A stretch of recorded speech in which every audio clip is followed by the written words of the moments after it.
வானத்தையும் பூமியையும் படைத்த சர்வ வல்லமை உள்ள தேவனை ஸ்தோத்தரிப்போமாக.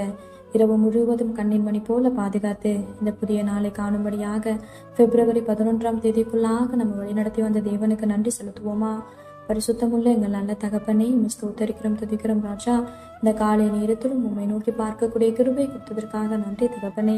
அப்பா, இந்த நாளிலும் உங்களுக்கு பிரியமில்லாத எந்த காரியத்தையும் செய்யாதபடி உங்க பிரியமான பிள்ளையை வாழ உதவி செய்யுங்கப்பா. இந்த நாளிலும் எங்கள் தேவைகள் எல்லாவற்றையும் அறிந்திருக்கிறீர் ஆண்டவரே.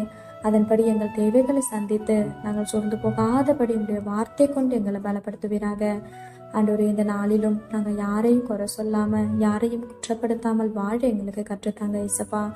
ஒருவரையும் குற்றவாளிகள் என்று தீர்க்காதிருங்கள், அப்பொழுது நீங்களும் குற்றவாளிகள் என்று தீர்க்கப்படாதிருப்பீர்கள்னு சொல்லியிருக்கீங்களா ஆண்டவரே. அப்போ அவங்க வார்த்தைக்கு கீழ்ப்படிந்து வாழ உதவி செய்யுங்கப்பா. உண்மை போல எல்லாரையும் நேசிக்கவும் எல்லாரிடத்திலும் தாழ்மையாய் நடந்து கொள்ளவும் நீர் கற்று தருவீராக. இந்த நாள் முழுவதும் உங்களுடைய சித்தத்தின்படி எங்களை வழி நடத்தும். இந்த காலை நேரத்தில் ஜெபிக்கிற ஒவ்வொருவரையும் ஆசீர்வதிங்கப்பா. அவர்கள் குடும்பங்களையும் உடைய செட்டைகளால மூடி மறைத்து பாதுகாத்து கொள்ளும்.